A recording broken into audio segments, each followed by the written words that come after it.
우리가 금요일마다 특별히 이제 2025년도를 이제 금요 빛가득 기도회에 빌립보서 강해를 여러분과 함께 나누고 있습니다.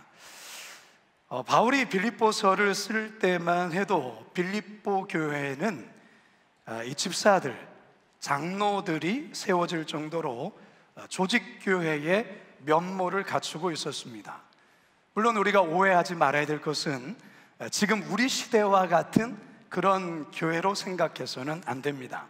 이때는 가정교회 형태의 교회였죠. 빌립보 교회는 바울이 선교한다면 열의를 제쳐두고 항상 물심양면으로 도왔던 아주 특별한 교회였습니다.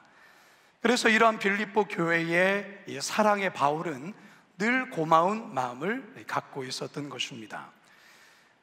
이런 바울의 이 마음이 이 빌립보서를 보면 곳곳에 묻어 납니다. 자, 그렇다면 여러분, 빌립보 교회가 이렇게 참 특별하고 참 훌륭한 교회인데 이 교회 안에는 문제가 없었을까? 아닙니다. 우리가 이제 앞으로 살펴보겠지만 빌립보 교회도 여러 가지 문제로 갈등을 겪고 있었습니다.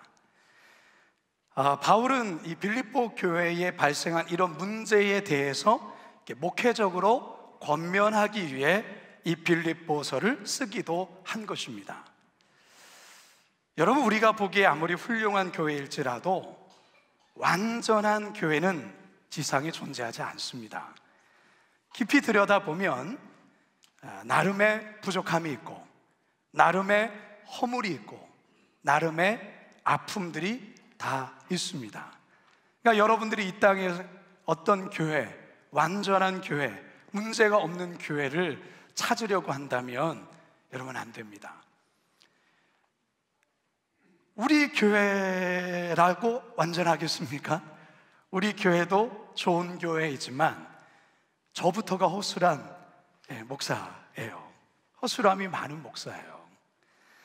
교회는 연약한 자들이 모여 함께 부대끼고 서로 깎이면서 그리스도의 형상으로 점점 빚어가는 공동체, 그게 바로 교회입니다. 믿으십니까?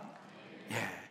그러하기 때문에 현재까지 우리가 이 빌립보 교회를 보면 참 빌립보 교회가 훌륭한 교회 맞고 참 여러 모양으로 우리가 본받아야 될 부분이 참 많은데 이 빌립보 교회 안에도 여러 아주 심각한 문제가 있었다. 여러분 아셔야 됩니다. 자, 지금 바울이 어디에 있습니까? 이 빌립보서를 쓸 때 어디에 있습니까? 로마 감옥에 갇혀 있어요. 로마 감옥에. 근데 이 로마 감옥에 감금되어 있는데 바울이 이 로마 감옥 안에서 일어난 놀라운 복음의 신기한 역사에 대해 이제 바울은 간증하기 시작합니다. 그게 이제 12절부터입니다. 자, 12절을 같이 한번 읽어봅니다. 시작.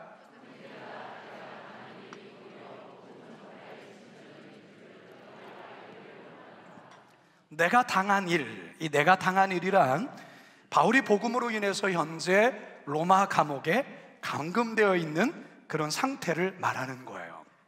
그런데 바울이 감옥에 갇힌 이 일이 도리어 복음 전파에 좋은 결과를 가져왔다, 이렇게 이야기를 해요. 아니, 어떻게 감옥에 갇히게 된 상황에서 복음 전파의 역사가 나타날 수 있었는가? 과연 이게 무슨 말일까? 자, 이것을 알려면 바로 그 다음 절인 13절을 보아야 합니다. 13절 함께 읽습니다. 시작. 이러므로 나의 매임이 그리스도 안에서 모든 시위대 안과 그 밖의 모든 사람에게 나타났으니. 자, 이게 무슨 말일까요? 바울이 감옥에 갇힌 상황에서 시위대 안에 있는 사람에게 복음이 전해지는 그런 복음 역사가 일어나게 되었다, 그 말이에요. 이 시위대는요, 집정관의 시위대원을 가리키는데 이 시위대원들은 죄수들을 감독하고 감시하는 역할을 감당하는 병사들이라 할 수 있어요. 그러니까 오늘날로 하면 교도관들이라 할 수 있겠죠. 감옥에서 이 죄수들을 감시하고 관찰하고 지키는 일을 맡고 있는 이들이에요. 이들이 매일 3교대를 통해서 바울을 지키는 거예요. 바울의 상태를 늘 이렇게 지키고 바라보고 있는 것이죠. 근데 바울이 자신을 지키는 이 시위대원들에게 복음을 전했는데 놀랍게도 이들이 복음을 듣고 예수를 믿는 그런 역사가 이 감옥 안에서, 로마 감옥 안에서 일어나게 되었다 말하고 있어요.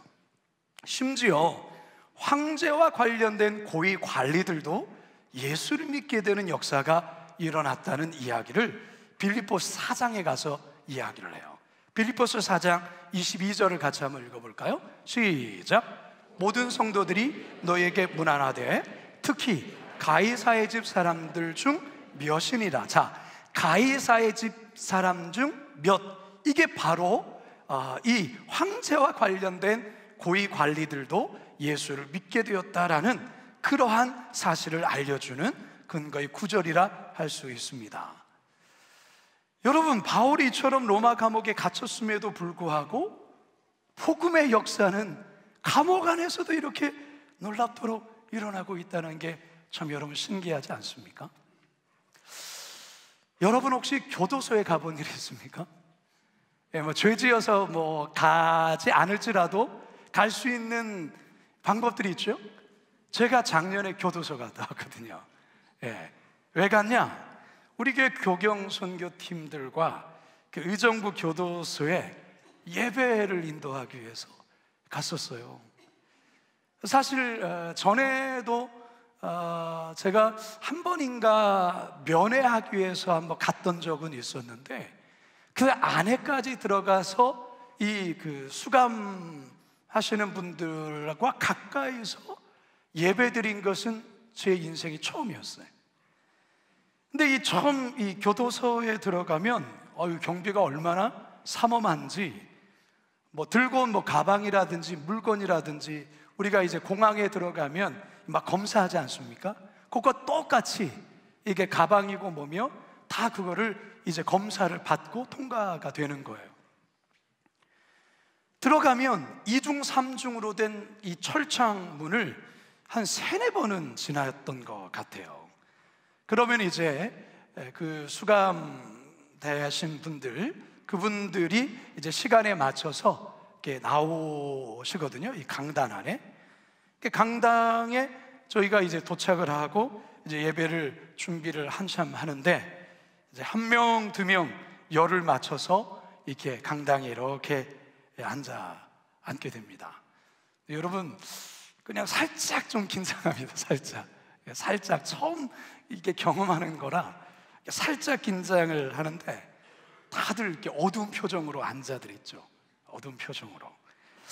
근데 이제 이렇게 우리 워십팀이 앞에서 이렇게 워십도 하고 또 찬양 팀원들이 이렇게 찬양을 하면 그제서 이제 밝게 웃으면서 같이 박수도 치고 이렇게 찬양도 하고 그랬어요. 제가 이제 말씀 전할 시간이 되어서 이제 하나님의 사랑에 대한 예수 그리스도의 복음을 이렇게 전했는데요. 예배 시간이 그렇게 길지 않습니다. 한 1시간 정도 그렇게 드리고 이제 그분들은 또 다시 교도소 안으로 들어가게 되고 우리 팀들은 이제 사역을 마쳤기 때문에 이제 교도소 밖으로 이제 나오게 되었는데요. 얼마 후에 저희 교회에 한 편지가 도착했습니다. 편지가 도착했는데 바로 그 교도소에서 저희가 예배 드릴 때에 그곳에 있었던 한 분이신 거예요. 그분이 저에게 편지를 보내셨어요. 내용을 이렇게 보니까 이런 내용이 쓰였었어요. 목사님, 저도 어릴 적에 교회를 다녔습니다. 그런데 세상 살아가면서 이런저런 이유 때문에 교회를 떠났습니다. 어찌어찌 하다가 돈에 욕심이 생겨서 사기를 치게 되었고 결국 감옥에 들어오게 됐는데 그날 우리 거룩한 빛 광성교회 팀들이 방문해 주시고 찬양도 해 주시고, 그리고 목사님 설교를 들으면서 내가 하나님 앞에 참 큰 죄를 지었구나를 알게 되었습니다. 그래서 다시 한번 하나님을 믿어야겠다는 생각이 들어서 이렇게 감사의 편지를 쓰게 되었습니다. 그런 내용이었어요. 제가 그 편지를 받고 정말 기뻤어요. 그리고 감사했습니다. 하나님께서 저를 비롯해서 우리 교경선교팀을 복음의 통로로 사용했다라는 것에 정말 감사했어요. 여러분, 오늘날 감옥에 들어가 있는 이들에게도 복음이 필요하고요, 감옥 밖에 있는 이들에게도 복음이 필요합니다. 대한민국 땅에 살아가는 수많은 주를 알지 못하는 자들에게도 복음이 필요하고, 저 이방 땅 해외에서 복음을 알지 못하고 복음을 듣지 못한 수많은 영혼들에게도 이 생명의 복음이 필요한 것입니다. 왜 우리 이 팀들이 그 머나먼 아프리카, 지금 사실은 앞이 캄캄해요. 11시간 동안 그 좁은 비행 그 좌석에 앉아서 11시간 동안 갔다가 중간에서 잠깐 이렇게 머물렀다가 또 뭐 몇 시간 또 갑니까? 대여섯 시간 갑니까? 예, 5시간을 또 가는 거예요. 이번에 우리가 30명 이상 가거든요. 20대 분들이 가는 게 아니에요. 예, 마음은 20대인데 몸은 그렇지 않으신 분들도 함께 가는 거예요. 왜 거기 가겠습니까? 복음 때문 아니겠습니까? 하나님께서 이 복음을 그 백성들에게 전해주기를 원하는 그 뜨거운 마음이 저들의 마음에 붙어버린 거예요. 저들의 마음에 그 하나님의 마음이 전염돼 버린 것이죠. 그래서 아프리카 땅에 가는 거예요. 여러분, 우리 예수님께서 우리에게 명령하는 말씀이 있어요. 디모데후서 4장 1절에서 2절 같이 한번 읽습니다. 시작. 하나님 앞과 살아있는 자와 죽은 자를 심판하실 그리스도 예수 앞에서 그가 나타나실 것과 그의 나라를 두고 엄히 명하노니 너는 말씀을 전파하라. 때를 얻든지 못 얻든지 항상 힘쓰라. 범사에 오래 참음과 가르침으로 경책하며 경계하며 권하라. 자, 여러분, 오늘 본문에서 이 복음의 역사가 감옥 안에서 바울을 감시하는 이 시위대원들에게 복음이 전해지고 예수를 믿는 이 놀라운 역사가 일어나게 되었는데요, 감옥 안에서만 이런 복음의 역사만 일어난 게 아니에요. 더 놀라운 것은 감옥 밖에서도 복음의 놀라운 소식들이 바울에게 전해져 온 거예요. 그게 어떤 내용이냐? 빌립보서 1장 14절 한번 읽어봅니다. 시작. 형제 중 다수가 나의 매임으로 말미암아 주 안에서 신뢰함으로 겁없이 하나님의 말씀을 더욱 담대히 전하게 되었느니라. 이게 무슨 말입니까? 많은 교회 성도들이요, 바울이 로마 감옥의 이 복음 때문에 감옥에 갇혔다라는 이 복음으로 말미암아 핍박을 받고 이 어려움을 겪게 되었다는 소식을 들은 성도들이, 야, 사도 바울도 이 복음 때문에 이런 고난을 받는데 우리가 이렇게 가만히 있어서 되겠느냐? 우리라도 열심히 바울을 대신해서 복음을 전해야 되지 않겠느냐라는 복음의 뜨거운 열정들이 감옥 밖에 있는 성도들에게서 일어나게 되었다라는 거예요. 여러분이 얼마나 놀라운 복음의 역사입니까? 여러분, 복음은요, 이처럼 신기하고 놀라운 거예요. 비록 바울을 감옥에 가둘 수 있을지는 몰라도 예수 그리스도의 복음을 가둘 수는 없는 것입니다. 할렐루야. 이게 바로 복음의 신비인 것이죠. 저는 이와 같은 놀라운 역사가 이번에 우리 우간다와 잠비아로 떠나는 우리 선교팀과 더불어서 우리 모든 성도들 안에 이 복음의 열정, 선교의 열정이 다시금 뜨겁게 일어나기를 주님의 이름으로 축원합니다. 오늘날 복음 전하기가 제일 어려운 나라들이 어떤 나라일까요? 북한이 복음 전하기가 정말 어려운 나라죠. 그리고 저 이슬람 국가에 복음 전하기가 어려워요. 이란이나 이라크, 사우디아라비아, 아프가니스탄 이런 무슬림 국가에서 공개적으로 복음을 전했다가는 종교법에 따라 감옥에 갇히기도 하고 심지어 살해당할 수도 있어요. 자국인이 예수를 믿게 되면 동네에서 추방당할 뿐만 아니라 가족들에 의해 명예살인을 당할 수도 있어요. 그러니까 가족들 안에 무슬림에서 기독교로 개종을 하면 가족의 누군가가 살인을 저질러도 그 살인죄에 해당되지 않은 거예요. 그걸 명예살인이라고 해요. 무시무시한 일이죠.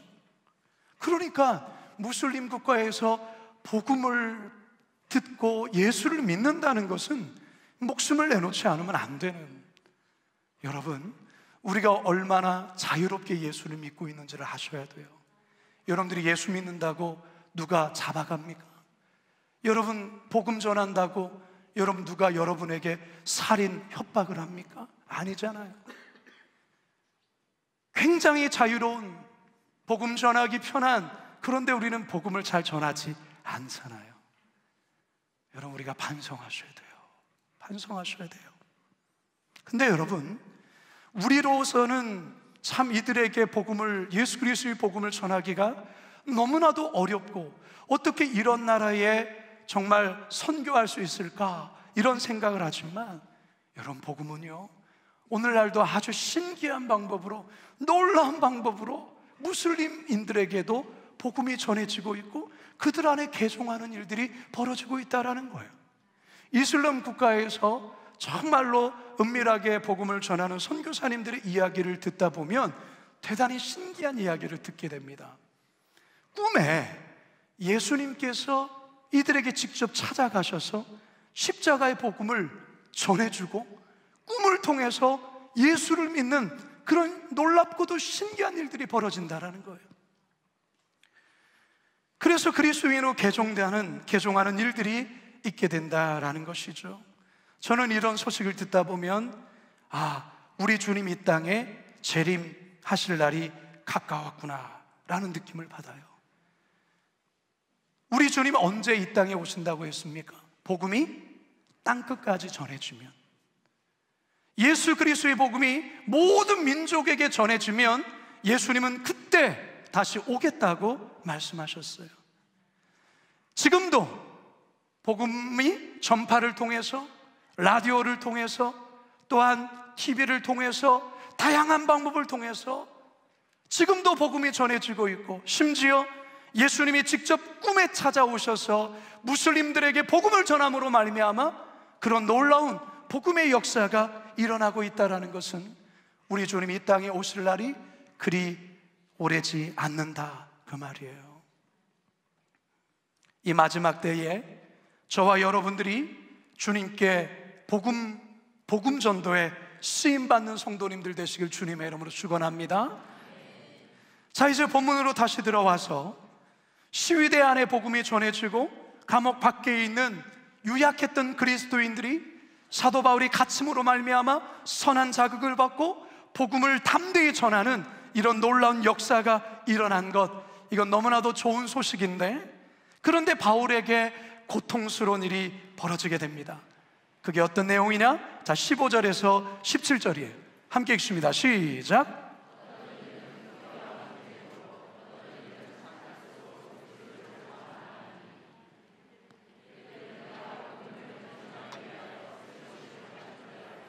사랑으로 하나 그들은 나의 매임에 괴로움을 더하게 할 줄로 생각하여 순수하지 못하게 다툼으로 그리스도를 전파하느니라.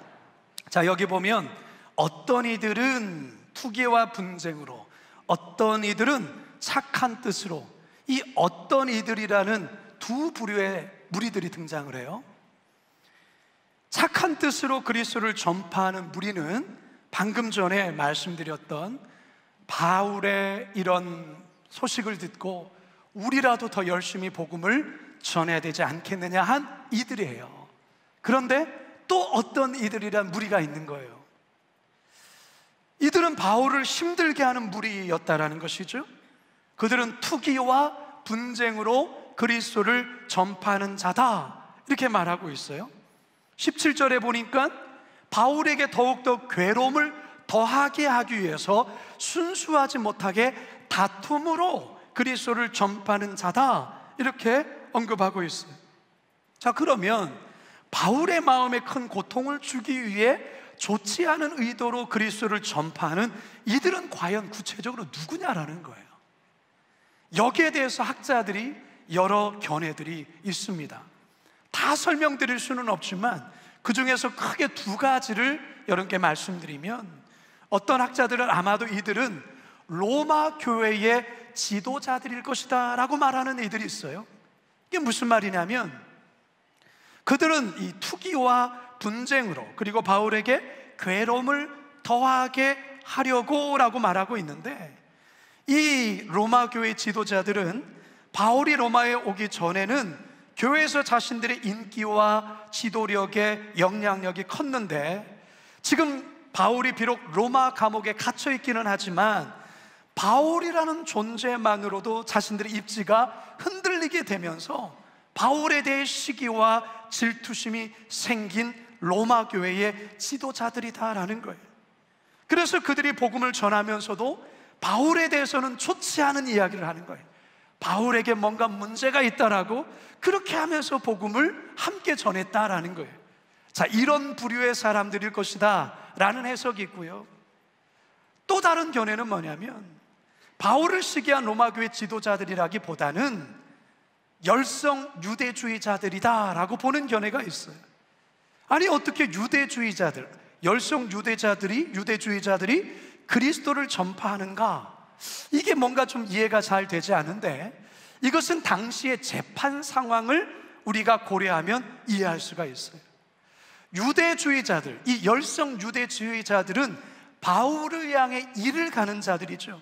어떻게 하든 이 재판을 통해서 바울에게 사형 선고가 내려지기를 원하는 자들이에요. 그래서 유대주의자들이 재판석상에서 이 바울이 전한 복음을 자신들이 반박할 때에 그들도 바울의 복음에 대해서 설명하게 되는데, 바로 이것을 바울은 그들이 다툼으로 그리스도를 전파하였다라고 설명한 것이다 라는 해석이에요. 자, 전자의 해석이든 후자의 해석이든 중요한 것은 바울에 대해 고통을 가증케 하려는 무리들이 있었다라는 것이죠. 그런데 놀라운 것은 바울의 고백이에요. 바울이 이처럼 자신을 공격하고 모함하고 그런 자들에 대해서 바울은 뭐라고 이야기하느냐? 그게 오늘 우리가 읽은 마지막 18절이에요. 자, 18절 다 같이 읽습니다. 시작. 그러면 무엇이냐? 거칠애로 하나 참으로 하나 무슨 방도라든지 전파되는 것은 그리스도시니 이로써 나는 기뻐하고 또한 기뻐하리라. 할렐루야. 로마 교회 지도자들이 바울을 시기하고 바울을 흔들기 위해서 시기와 분쟁으로 그리스도를 전파하든지, 아니면 열성 유대주의자들이 바울을 해하기 위해서 재판석에서 복음에 대해서 공격한다 해도 자신은 뭐 한다고요? 기뻐하고 또한 기뻐하리라. 왜 그렇습니까? 왜 기뻐한다는 거죠? 누가 전파되는 거여서? 예수 그리스도시기 때문에. 할렐루야.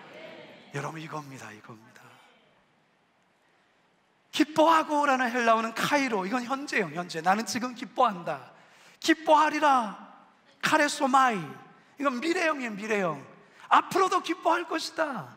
나는 지금도 기뻐하고 나는 앞으로도 기뻐할 것이다. 바울의 기쁨의 원천이 뭡니까? 자기 자신의 출세입니까? 자기 자신의 성공입니까? 아니요. 바울이 기뻐하는 이유는 그리스도예요. 할렐루야. 그리스도의 복음이 전파되는 데 있다, 그 말이에요. 그리스도가 증거되는 것이라면 나는 누가 뭐함에도, 나를 시기하고 질투하고 나를 깎아내린다 해도 나는 상관없다라는 거예요. 그리스도의 복음만 전파된다면 나는 아무 상관없다라는 거예요. 오히려 나는 기뻐하고 또한 뭐한다? 기뻐하리라. 사랑하는 여러분, 여러분에는 이 기쁨이 있습니까? 여러분이 이 기쁨을 아셔야 해요. 이 기쁨이 여러분들에게도 여러분만의 간증으로 있어야 된다 그 말이에요. 솔직히 우리의 기쁨은 대단히 이기적일 때가 많아요. 내 중심적일 때 많다 그 말이에요. 대단히 연쇄적이고 세상적일 때가 많아요. 그렇기 때문에 우리의 기쁨은 아주 빨리 증발해버려요. 그 기쁨이 오래 안 가요. 여러분들이 뭔가를 그렇게 갖고 싶었던 뭔가를 소유했다고 생각해 보세요. 너무 기쁘죠? 자랑하죠? 그게 얼마나 갑니까? 1년 가든가요? 안 가요. 이 땅의 것은, 내 중심적인 그 기쁨은 금방 증발해버려요. 오래 가지 않아요. 기분과 감정에 따라 롤러코스터를 타는 거예요. 사단은 우리의 기쁨이 그저 이 현실적이고 자기중심적인 그 기쁨에 머물기를 사단은 원해요. 그러나 성경은 우리에게 뭐라 말합니까? 항상 기뻐하라. 데살로니가전서 5장 16절에 보면 항상 기뻐하라고 하죠. 사단은 우리로 하여금 항상 기뻐할 수 없다고 속삭여요. 네 상황을 봐봐, 너 기뻐할 때야 지금? 이 정신 나간 놈아, 이래 말하죠. 네, 기뻐할 때예요. 우리가 기뻐하는 이유와 근원은 나에 있는 것이 아니라 누구에게 있다? 예수 그리스도께 있기에, 하나님 앞에 우리의 기쁨의 근원을 두기 때문에 우리는 어떤 형편, 어떤 상황 속에서도 예수 그리스도로 말미암아, 하나님 아버지로 말미암아 기뻐할 수 있는 것입니다. 할렐루야. 시편 37편 4절 시작. 또 여호와를 기뻐하라. 그가 내 마음의 소원을 내게 이루어 주시리라. 이 말씀 되게 이상한 말씀이에요, 여러분. 여러분, 그리고 그냥 지나치면 안 되는 거예요. 우리가 기뻐하는 것은요, 여러분, 저 성경은 또 여호와를 기뻐하라라고 먼저 우리에게 명령을 내리고 있죠. 그리하면 그가 내 마음의 소원을 내게 이루어 주실 것이다. 우리는 반대로 생각을 하죠. 내 마음의 소원을 이루어 주시면 그때 우리는 기뻐하잖아요. 그러나 성경은 우리에게 반대로 우리에게 명령해요. 먼저 기뻐하라는 거예요. 어떻게 기뻐하라는 거죠? 하나님으로 인하여 기뻐하라는 거예요. 그리하면 그가 내 마음의 소원을 이루어 주신대요. 여러분의 마음의 소원이 이루어지기를 원하십니까? 그렇다면 하나님을 먼저 기뻐하십시오. 하나님으로 인하여 기뻐하십시오. 상황과 환경과 기분과 감정에 의한 기쁨이 아니라 하나님 때문에 기뻐하라 그 말이에요. 그래서 여러분, 우리가 아주 유명한 곡들이 있잖아요. 요즘 이거 잘 안 부르던데. 나 기뻐하리, 둘, 셋, 원. 나 기뻐하리, 나 기뻐하리, 나 주 안에서 기뻐하리라. 나 기뻐하리, 나 기뻐하리, 나 기뻐하리, 나 주 안에서 기뻐하리라. 원수가 나를 무너뜨리려고 내 마음에 속삭였네. 내 영이 깨어 넘어지지 않고 나의 믿음의 고백이 원수를 묶네. 나 기뻐하리, 아멘. 나 기뻐하리, 나 기뻐하리, 나 주 안에서 기뻐하리라. 나 기뻐하리, 나 기뻐하리, 나 기뻐하리, 나 기뻐하리, 나 기뻐하리, 나 주 안에서 기뻐하리. 이 절은 이래요.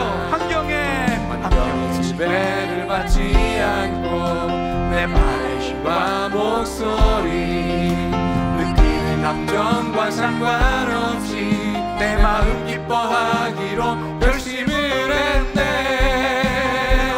나 기뻐하리, 나 기뻐하리, 나 기뻐하리, 나 주 안에서 기뻐하리라. 나 기뻐하리, 나 기뻐하리, 나 기뻐하리, 나 주 안에서 기뻐하리라.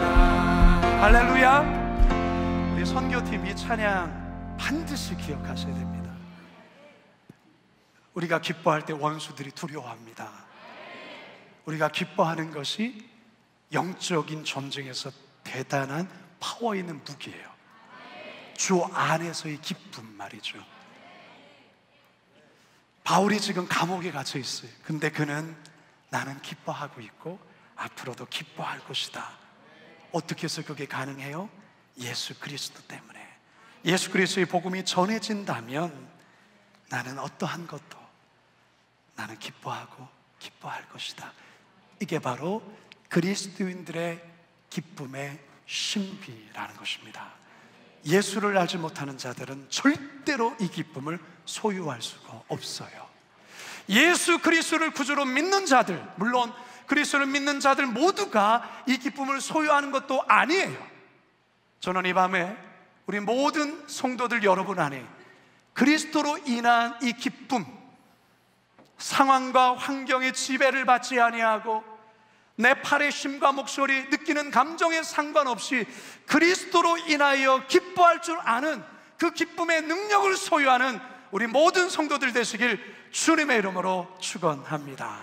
축원합니다. 축원합니다.